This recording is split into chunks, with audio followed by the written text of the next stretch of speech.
vamos a focalizar en el plano educativo individual, el cual le vamos a dar un poco la estructura y la realización para terminar con dos ejemplos prácticos de dos situaciones emblemáticas que por características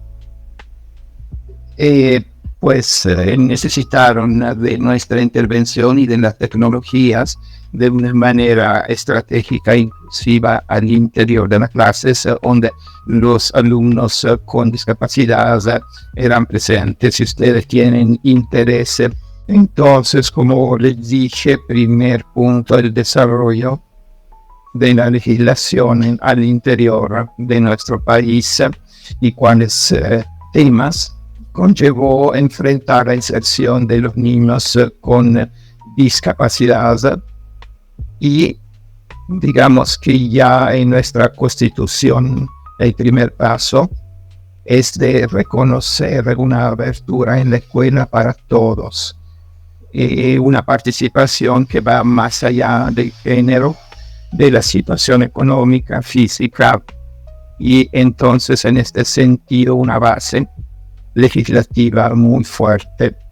Y otro elemento muy fuerte son los derechos de las personas con discapacidad, es decir, haciendo referencia a la Convención de las Naciones Unidas que establece que las diferencias son riquezas, hay que respetarlas en su presentación. Después vamos a ver más en detalle eso, pero cómo al interior de nuestra escuela se insertaron los estudiantes con discapacidad con términos diferentes en el tiempo. Como pueden ver, al inicio hablamos del 1971, se comenzó a hacer una inserción más allá de las escuelas especiales, y sobre todo las escuelas especiales italianas eran escuelas sobre todo para los sensoriales, es decir, los ciegos y sordos, y con personal técnico especializado que los apoyaba en estas escuelas especiales dedicadas. Muchos institutos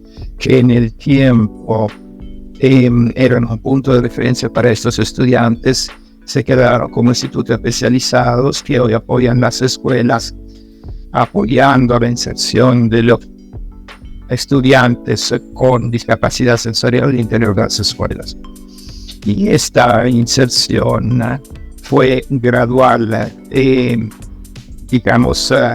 Hablamos de una ley 118 de 1971 con una inserción gradual, sobre todo de los estudiantes con discapacidades no graves. Y este camino de reconocimiento fue establecido con la 517 de 1977, la ley Palcucci, que abrió el camino a la integración, es decir, decretó el cierre de las escuelas especiales, ya no clases separadas, y con el límite en relación a los aspectos graves, sino que la inserción completa de los estudiantes con discapacidad al interior de las clases. Un proceso empezado de los niveles de grado más bajos, es decir, desde la primaria. Hoy tenemos cambios en Italia y nuevas normas y una gradual inserción que tuvo la necesidad. Aquí tenemos la sentencia de la Corte Constitucional de 87, porque es significativa, porque nos dice que estos estudiantes que entraron a la primaria, al crecer, llegaron a la escuela secundaria. Y como las cosas hay que construirlas y los procesos son lentos, entonces se necesitan cosas concretas. Lo que sucedía muchas veces que muchos directores rechazaban la inserción de alumnos con discapacidad en escuela secundaria. Entonces esta sentencia de la Corte Constitucional decretó de manera clara y explícita, por el contrario, que no era posible rechazar el ingreso de estudiantes con discapacidad al interior de las escuelas de todo nivel y grado.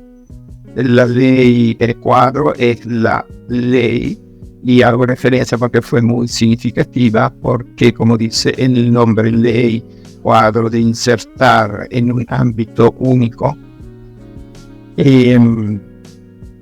tantas normas que fueron producidas en el tiempo para responder a las necesidades de los jóvenes con discapacidad, no solo en el sector escolar, sino que también sanitario, social.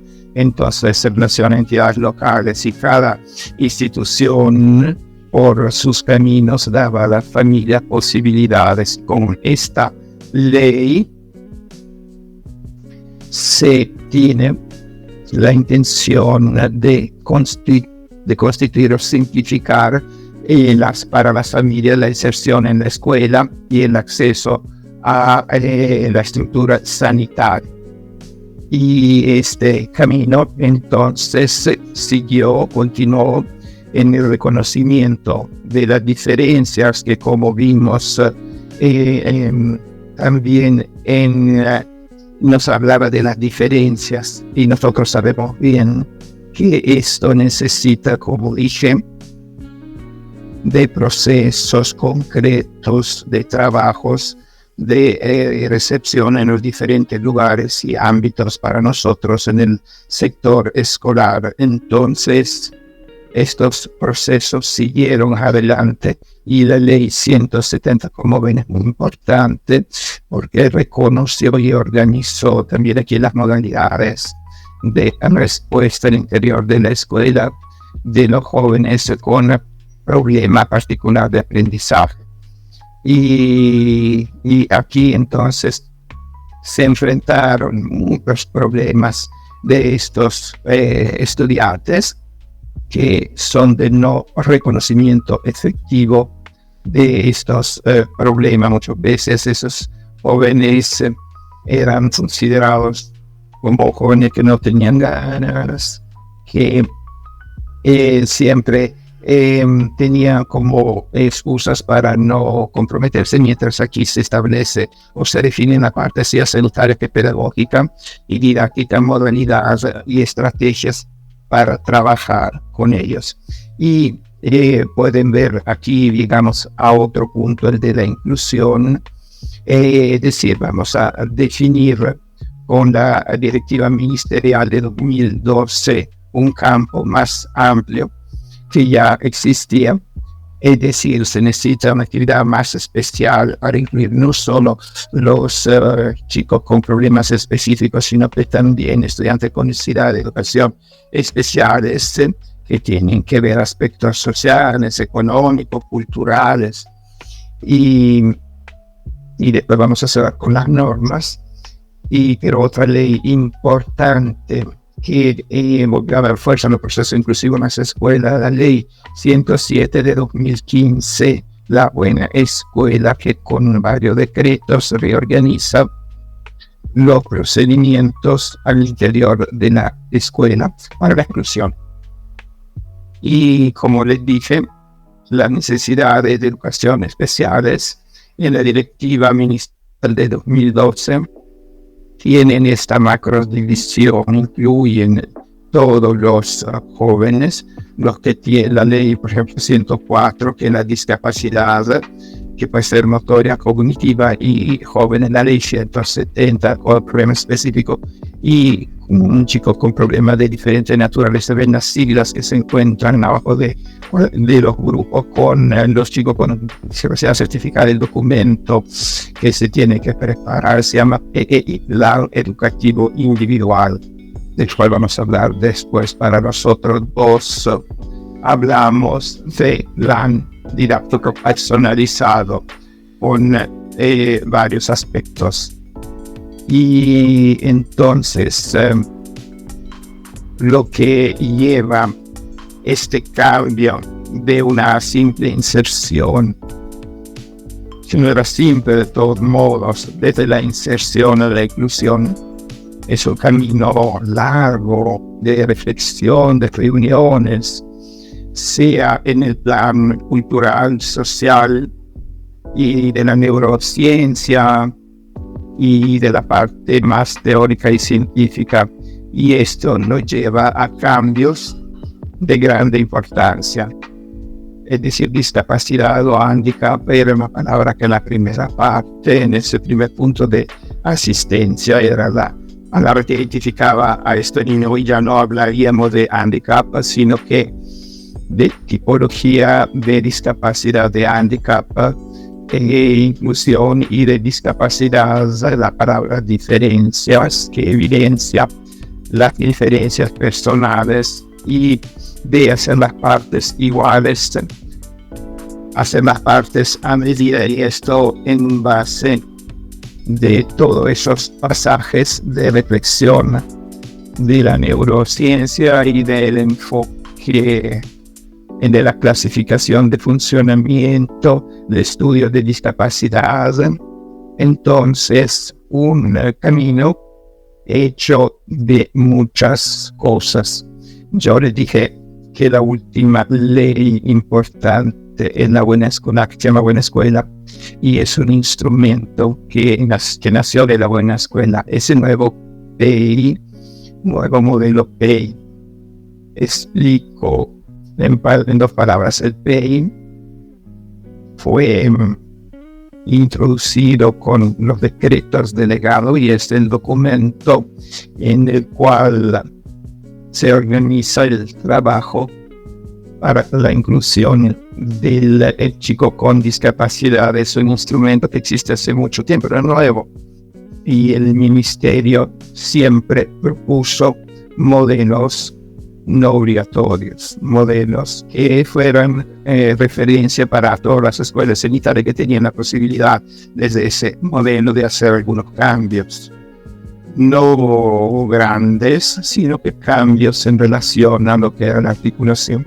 de las partes. Había elementos establecidos por ley, como por ejemplo el diagnóstico, objetivos, algunos eran fijos, pero la estructura y la organización se podía modificar, podía ser modificada por la escuela.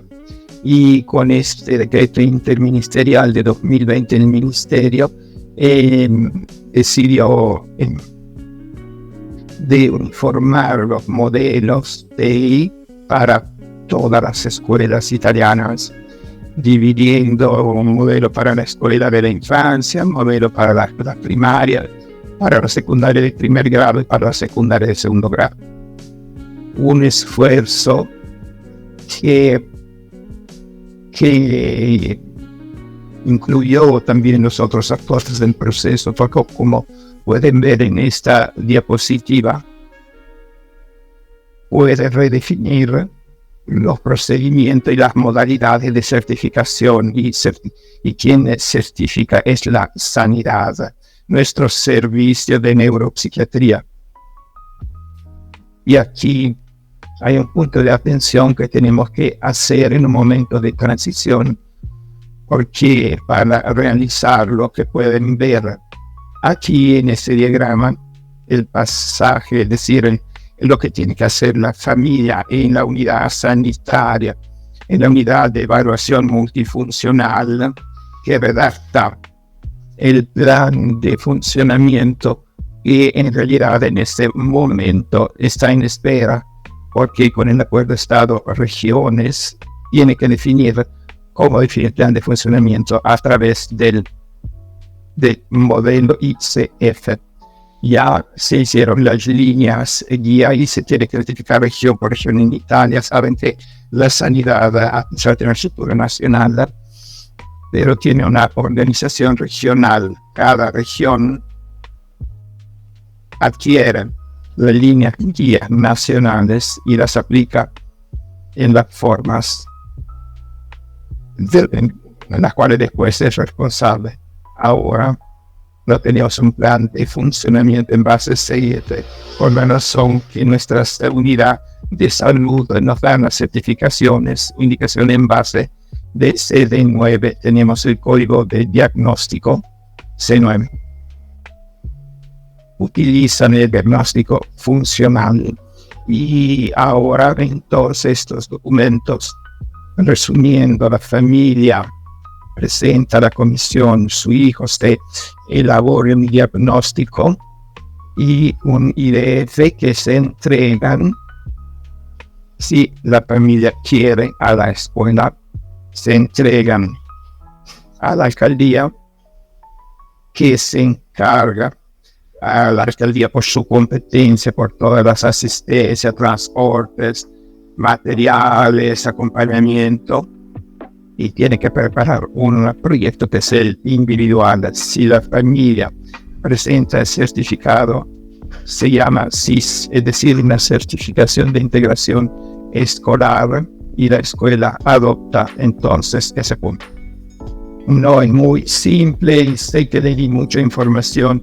Después le vamos a dar también documentos que lo pueden aclarar mejor. Ahora le doy la palabra a Manuela.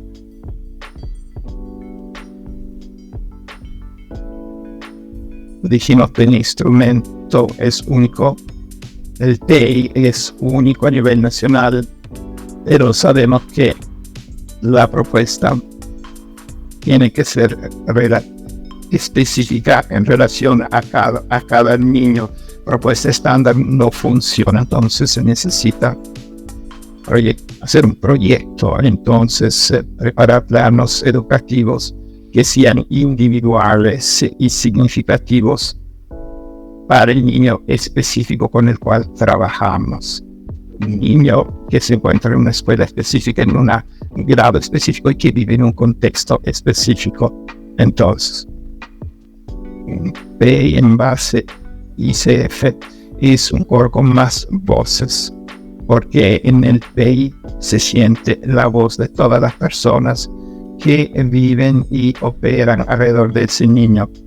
Entonces está el espacio para la voz de la familia, que es la primera persona que conoce, lo primero que conocen ese niño, y la voz del niño la escuchan por primeros, porque es muy importante lo que la familia nos puede decir en relación a su hijo. Entonces la colaboración escuela-familia es uno de los puntos clave para un buen trabajo. Después está la voz de los docentes, entonces no solo de un docente, de varios docentes que componen el que se llama en Italia consejo de clase en la primaria y la secundaria de primero y segundo grado. Y después está la voz en la preparación del PEI, que se comparte en un grupo de trabajo que se reúne varias veces en el año, al inicio, a mitad y al final del año, y la voz de los especialistas que colaboran sobre la situación del niño. Puede ser terapeuta, especialista de un centro de autismo, depende de la situación. Y ahí tenemos algunas palabras clave importantes según nosotros, y siempre hablamos de esto con los docentes, y los puntos de vista siempre hay que considerarlo, tomarlos en cuenta, porque no hay solo una modalidad o una sola razón en mirar el alumno, su situación. Siempre es necesario abrirse a enfrentarse, tomar en cuenta y tener una idea abierta, es decir, ver lo que los otros actores nos dicen de la situación, su manera de ver, de interpretar, lo que nos pueden traer cada uno en su ámbito específico, en su rol, familias, expertos, docentes, en una óptica de colaboración. Entonces, así que esto puede ser eficaz si se trabaja en red, como dijo Grazia antes. Tenemos que hacer redes con las entidades locales. Trabajando solos, vimos que es muy difícil construir algo que efectivamente funciona. Y responsabilidad, es decir, cada uno por su parte asumimos la responsabilidad de hacer nuestra parte. Claro, es una co-responsabilidad, porque de esta manera se comparte la responsabilidad. El contexto en la óptica CIF es una palabra fundamental, y la lectura del contexto y la conciencia de ser nosotros también como docentes parte del contexto es un elemento que nos llama en causa, y es uno de los elementos de los cuales empezar para preparar y eficaces y una escuela inclusiva. Ahí tenemos la imagen con la bandera arriba de la montaña, encima de la montaña, porque mismo a nivel legislativo, como dijimos, ya son unas décadas que la inclusión es parte de nuestra escuela, historia escolar, pero no se puede considerar ya como algo que terminó. No, siempre es un camino que se renueva todos los días, siempre es una meta a lograr. Y por muchas razones, porque el personal de una escuela cambia, las situaciones son nuevas, porque somos seres humanos, tenemos puntos de vista diferentes, porque siempre nos llaman a colaborar y aprender cosas nuevas. Entonces siempre estamos en un camino de crecimiento para colaborar y realizar estos caminos, es decir, la realización del máximo potencial posible para nuestros alumnos. La inclusión es una meta que hay que considerar. Y esto lo dijo Grazia hace poco. ICF es un camino que empezó hace mucho tiempo, está en elaboración, un proceso complejo. Hay muchas partes administrativas, normativas que se hicieron, falta mucho y las instituciones tienen que colaborar y se tienen que hacer otros pasos. Entonces, esto para subrayar que estamos en elaboración. Estamos en una etapa donde nos piden a nosotros una papel nueva perspectiva. Voy a explicar. Primero nos concentramos en el niño, su discapacidad, su patología. Y estaba el riesgo de ver la discapacidad como algo personal de ese niño. Y nosotros teníamos, una investigación y queríamos llevar como a la normalización. Ahora, por el contrario, el papel nuevo es de considerar el hecho que todos somos personas. La persona tiene necesidades, vive en un contexto. Y en este contexto pueden haber barreras y personas que facilitan. Y cada uno de nosotros como personas tiene necesidades. Entonces tenemos que tratar de buscar necesidades específicas según la persona que tenemos enfrente para responder a la necesidad de la persona, pero cada uno tiene necesidades.